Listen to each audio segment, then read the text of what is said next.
Alice, weeknights at 5:30 here on Chicago's very own Channel 9.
Sort of a music video type scene from Footloose, or you might want to call that movie Don't Knock the Rock on the Farm.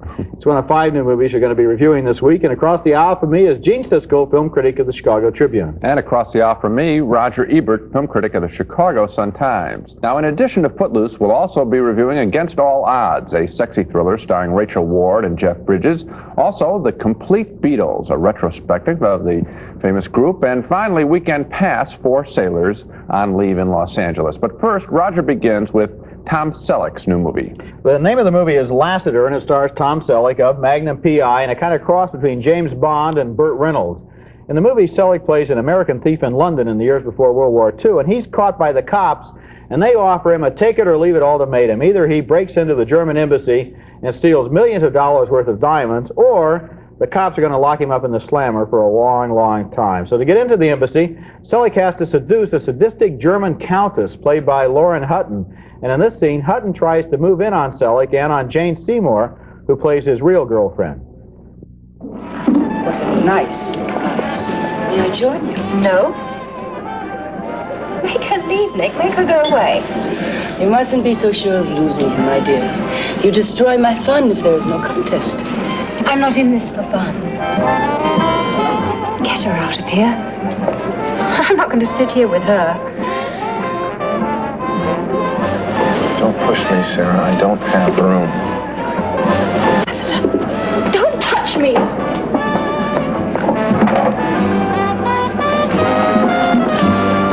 Grit your teeth. Just sit. I need her. I won't. I said I'd help you, but I won't help you into her bed. Don't do this to me. You promised me. Now make a choice. You make it. I've got no time left. It has to be tonight. Stay away from me.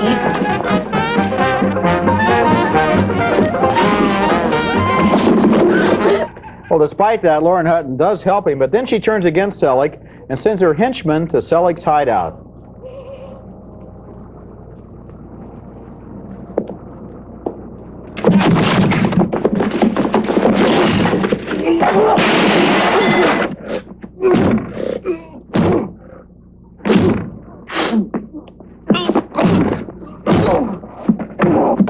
Well, that's a pretty standard action scene of the sort that's kind of routine for Tom Selleck on Magnum P.I.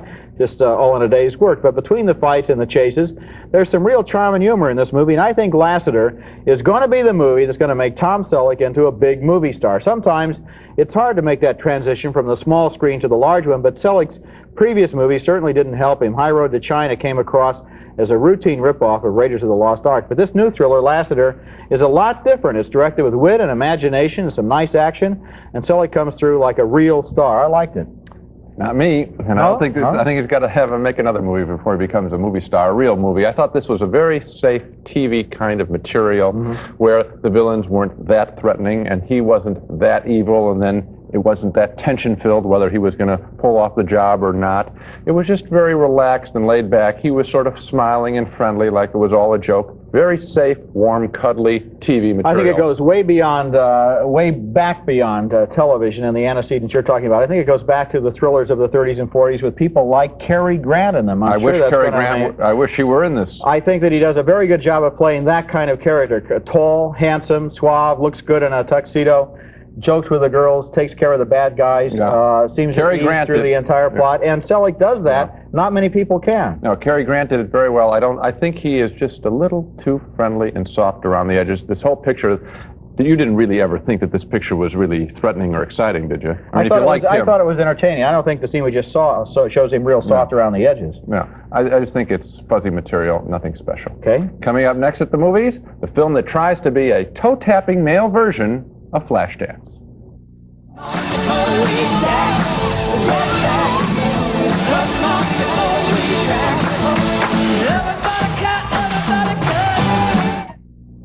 The trouble with the average bargain trash bag is that what goes in doesn't always stay in. Now this is the improved Glad 3-ply trash bag. It's been improved with Stress Flex. Plastic so strong, it stretches instead of breaking. So it fights punctures better than ever before. After all, what goes in ought to stay in. The Glad 3-ply, improved with Stress Flex. #1 just got stronger.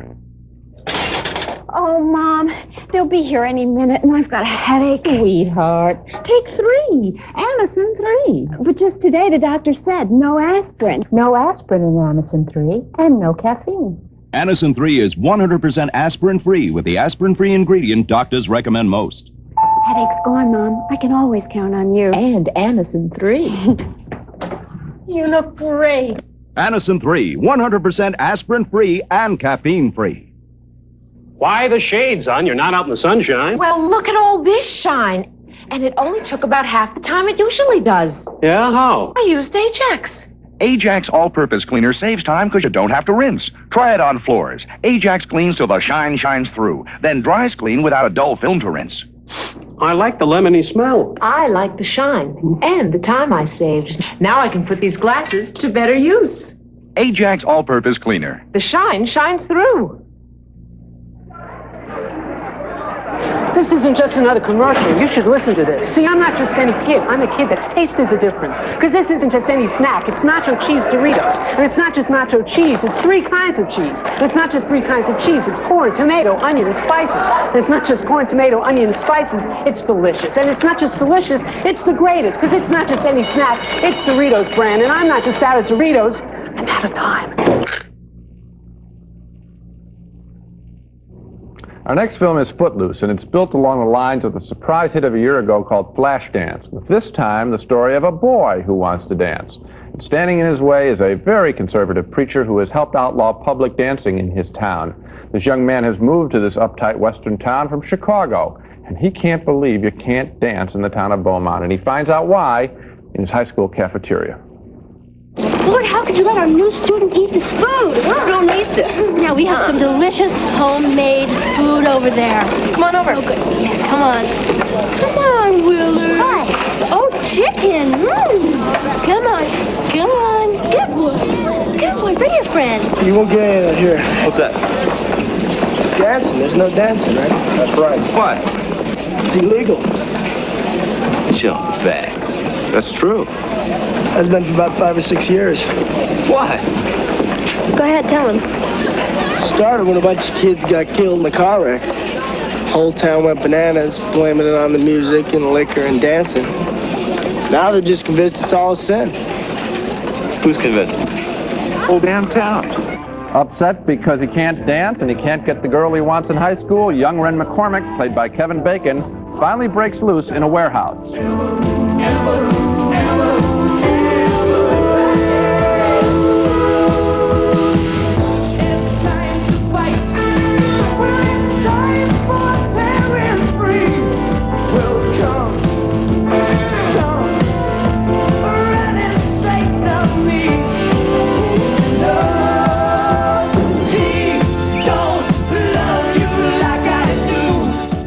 you can see the similarity to Flashdance. That scene is just kind of dropped in as a module into this whole mixture of a movie. Much like Flashdance, the story of Footloose doesn't make a lot of sense. The preacher forbids dancing and rock and roll, but doesn't seem to mind that his attractive daughter walks around in skin-tight jeans and no bra. Of course, that's for us in the audience. But if Footloose is like Flashdance with its dumb story, it also is like Flashdance with its high-energy dancing and its musical numbers. This character of Ren McCormick is appealing. Kevin Bacon is a legitimate good actor. And so is Christopher Penn, who plays Ren's best friend and is sort of a cowboy who learns how to dance finally in the picture. I had a good time looking at Footloose, and that's about all that this film is trying to be. A good time. Sorry.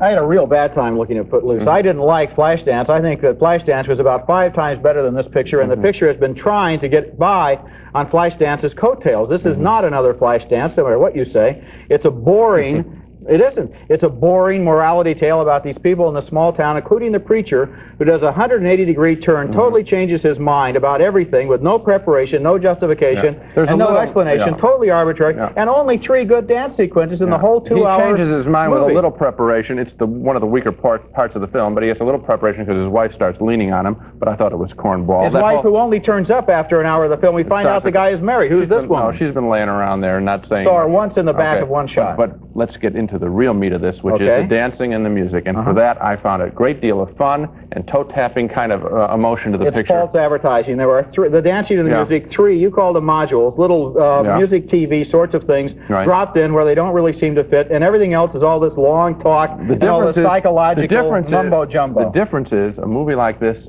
anything fits. Any dancing fits. Which one would you rather see again, Flashdance or Footloose? Oh, Flashdance is a better film. I didn't mind Would you really like seeing Footloose a second time? You know what? I'd rather see Footloose 20 times than see Lassiter the one time I did see it. Our next movie is named Against All Odds, and it's the story of a gangster whose girlfriend leaves him. The gangster hires a guy to go after the girl. The guy falls in love with the girl and even kills for her, and then the girl goes back to the hoodlum. Now that plot sounds familiar. Maybe it's because this is a remake of a favorite on The Late Show, Out of the Past, a 1949 Robert Mitchum, Kirk Douglas movie. But this time, Jeff Bridges stars as the guy who goes after the gangster's girlfriend, played by Rachel Ward.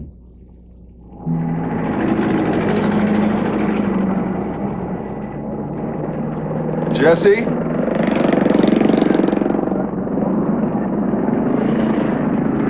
Hey, you're Jesse Weiler, aren't you?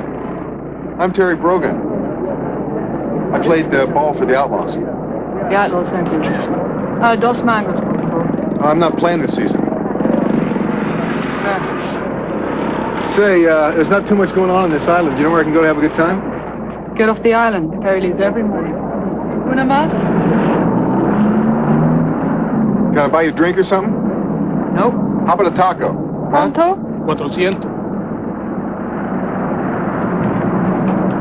I guess you can have anybody do that for you in L.A., huh? What's that? You know, have some football player buy a couple of tacos and a beer. There are a lot better things to do, even in L.A.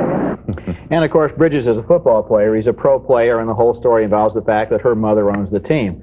Anyway, those two people, as you might have guessed, fall in love down there south of the border, and we get lots of scenes of them down at the beach and all wet so we can see through their bathing suits, and they're climbing over ancient Mayan ruins and drinking those little drinks with little umbrellas stuck in them, a real love affair. But then Rachel Ward's gangster boyfriend sends another ex-football player down after them. Bridges kills the other guy, played by Alex Karras, and then Rachel Ward disappears. Where did she go? Bridges finds out weeks later while he's talking with the gangster himself. You mentioned having something on me. You hang me, you hang yourself. Go to hell. It's not that easy, Terry. There's other people involved, you see. It's not just you and me. If you really want to play football again, there's something you got to do. Another job. It's going to help both of us. You didn't hear what I said, did you? It's finished with us, Jake. And don't you feel you owe me just a little something? No, Terry.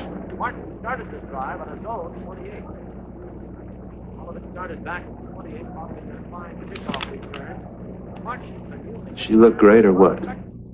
Well, that's really terrific. She comes back, and here she is in this other guy's life. What did he risk his life for? That was James Woods as the gangster. He's a good actor. And that scene where the girl unexpectedly walks in, destroying the Jeff Bridges character's whole life, That worked the first time on film with Jane Greer and Robert Mitchum, and it works this time too. What a low-down, double-crossing thing for a broad to do.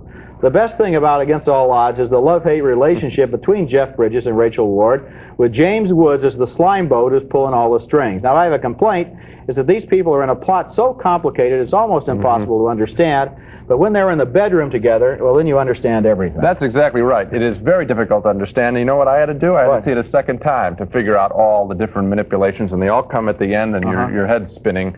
But it is worth seeing a second time, and I think it is because of two things. One, the very strong relationship and the strong sexual attachment and emotional attachment between the Bridges character and Rachel Ward. They're both very good actors. They are real good in this film. Jeff Bridges has been good in everything he's ever done, as far as I'm concerned. I think he's one of the most unsung actors we have working today. But Rachel Ward surprised me. She's just not a body. She's a pretty good actress. The other thing that's very interesting for me, and it's what I find that I enjoy in films like Body Heat, Chinatown, and North Dallas 40, and this film is like all three of those, is adult malevolence. There are people, they're playing for love. There are whole other people in this film, and indeed in the world, who don't care a thing about love. They're playing for power and for money, and we see all of that in this picture. A strong love affair and some real vicious adult people. I agree with both of those things. I like the fact that you mentioned Chinatown, because it has the same sort of corruption that exists on a level so much above and beyond what these two people are involved in, that their little love affair just gets lost, and they're just fooled if they think that they mean anything important to these other people. So my advice is, if people miss it and can't figure out what's going on the first time, stay through the intermission, see it again the second time. You won't have a bad time. Coming up next at the movies, a documentary on more than 20 years of the Beatles, starting way back when they were first known as the Quarrymen.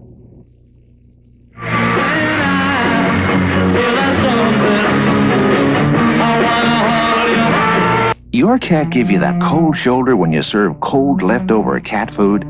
Watch your warm up to Fancy Feast. Fancy Feast, darling? One meal in every can. It zips open for a moist and delicious serving every time. Moist and delicious. 7 delicious varieties, all in single serving cans. And no leftovers. Fancy Feast gourmet cat food. One moist and delicious meal in every can. Darlings, we are worth it. Our Ace Best Buys go a long, long way. Like this Lufkin Unilock 25-foot power tape rule. Works with just a touch and has a cushioned return for longer life. A March Best Buy at $4.88. The AstroTurf doormats help keep the outdoors outdoors. Another Best Buy at just $2.88. So see your local helpful hardware man. And woman for really big savings. Ace Best Buys. Ace is the place. Ace is the place with the helpful hardware man. Looking for an easy way to check your lotto numbers? Quick Check is inexpensive, surefire, and it's easy to use. Mark the winning numbers with your lucky lotto pen. Then simply slide Quick Check across your card, stopping at each game to find your winner.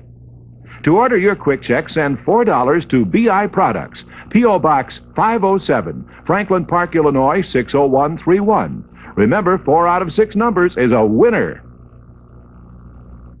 When it comes to flying nonstop to more Florida cities, nobody shines like United. Shine, shine, shine. Miami. Shine, shine, shine. Fort Lauderdale. Shine on the friendly skies. Sarasota, Fort Myers. United sunbirds fly and see 'em shine. See 'em shine. Orlando. United shines through Florida. Taking off the jet with Palm Beach. 11 Florida cities, the most nonstops. Shine on friendly skies. Shine, shine, shine. Long before there were music videos, yes, even long before Paul McCartney was in a group called Wings, McCartney was part of another group, the Beatles. And a new documentary called The Complete Beatles tells the story of more than 20 years in the history of the group, starting when Paul and John and George were teenagers in Liverpool, playing in a group called the Quarrymen. It took many years of club dates before they became the Beatles, and then 3 years after that before they took England by storm, here at the Royal Command performance in 1963, mixed in with some other footage. The people in the cheaper seats, clap your hands. And the rest of you, if you just rattle your jewelry.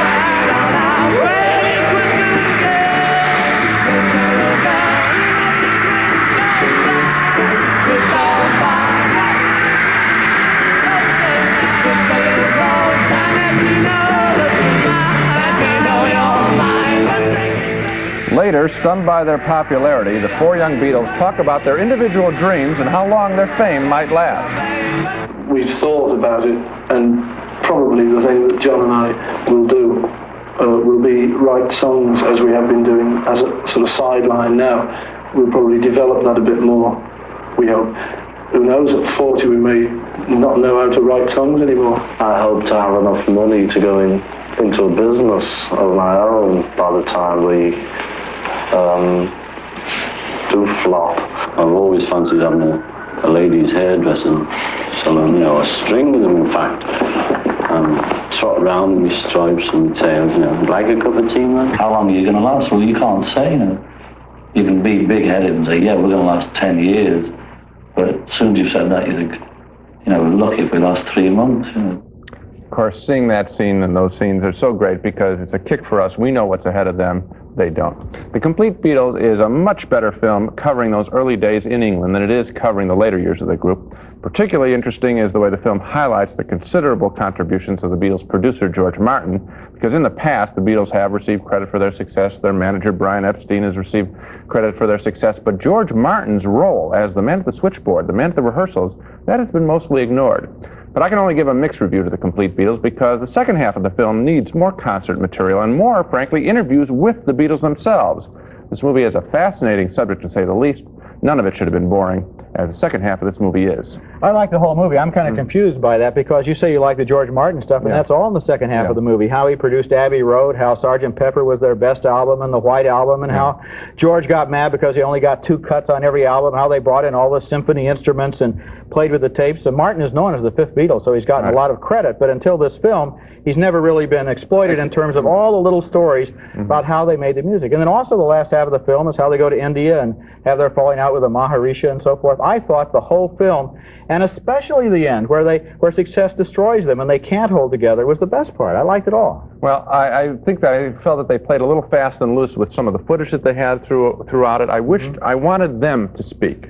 That's what I really wanted, I guess, and I expected that in the second half. I guess I expected some reflection on them. I don't know if they didn't have the rights to the material or what it was, but that was missing for me. Their response to the same material. Gee, I think we have a disagreement because I thought there was for a Beatles fan, the whole movie is invaluable. It's just interesting. So I thought, anyway. Next at the movies, 4 Sailors on a Weekend Pass.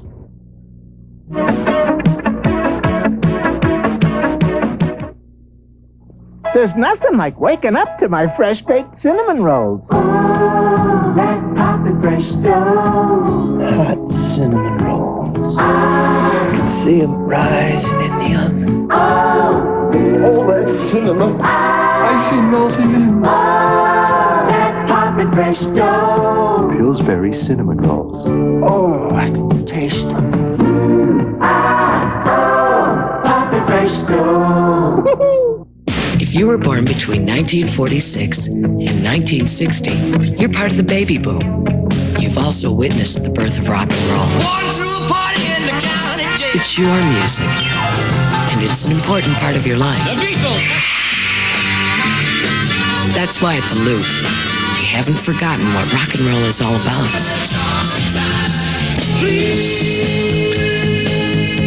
The Loop, FM 98. Oh, Mrs. Bybee, that's a hit-and-run toilet bowl cleaner you're using. What? Soon as it hits, it runs down. Well, all liquids run. Liquid Vanish doesn't run like that. It's the thick disinfectant cleaner. Look, Liquid Vanish clings longer, even under the rim, so it's easy to brush because it's there where you need it. And no other liquid beats Vanish to clean and disinfect the whole bowl. I'm switching to Liquid Vanish, the thick one. Now I know it's clean when it's Vanish clean. Everyone's headed for the hottest spot in Miami. But this time, it's not for the sun. Fluff is a sex maniac. What do you do? I deal in stolen property. Jennifer O'Neill and Don Sutherland are on 2 different teams, playing the same dangerous game. Lady Ice, Tuesday night at 7 on Channel 9.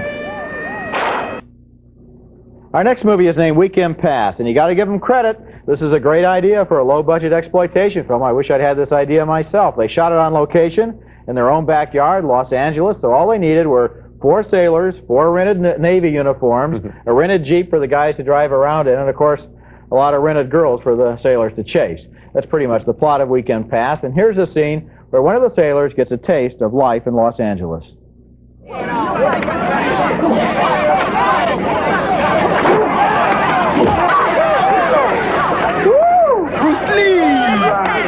Into the drag. All right. Not only is he an animal, but he cracks jokes, too. All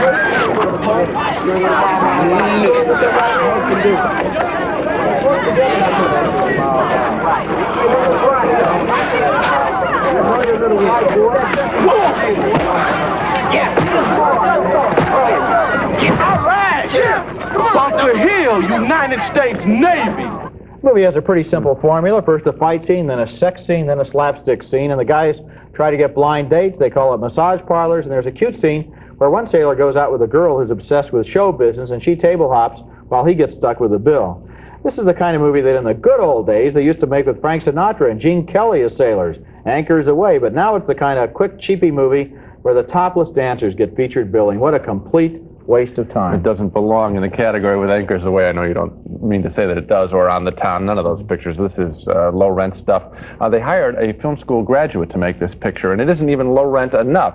It's, you know, this should be either a very sexy or a very funny film. It's not particularly funny. That wasn't much laughs there. And it's not very sexy. Every time they cut away from the sex scene, so it's not even a turn-on. It's just it is a cute idea. They blew it completely from every angle. They'll make it again next year, though. Okay, I hope so. So much for Weekend Pass. Now to recap our reactions to the movies on this show. We split on Lassiter, starring Tom Selleck. We split on Selleck himself, actually. Roger enjoying the performance. I thought he was too sweet for a thriller. One thumb up, one down. We also split on Footloose. Neither one of us believed the story, but the dancing made up for it. For me, not for Roger. We finally agreed on something, Against All Odds, with Rachel Ward and Jeff Bridges. A very sexy mystery. And we split on the Beatles documentary, The Complete Beatles. I thought it should have been more compelling about the later years. Finally, 2 downturned thumbs on Weekend Pass, a would-be sex comedy that is neither sexy nor funny. So Against All Odds for both of us. Very much so. I really was impressed with that film. I'd like to see it do well. And then I liked the Beatles, and I also liked Lassiter, so I guess I had a good week. Yes, you did. Sorry about your week at the movies. Yeah, that's it for this week. Next week at the movies, Paul Newman and Robbie Benson in a movie directed by Newman, named Harry and Son. And until then, we'll see you at the movies.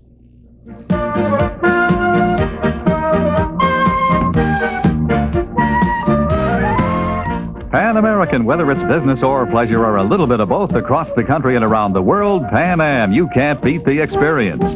America's favorite movie candies are coming home. Now enjoy Raisinets, Goobers, and Snowcaps at home and at the movies, star attractions for your movie time pleasure. New AutoFresh flow-through car air freshener attaches to your air vent and circulates freshness throughout your car. Another fresh new idea from Johnson Wax.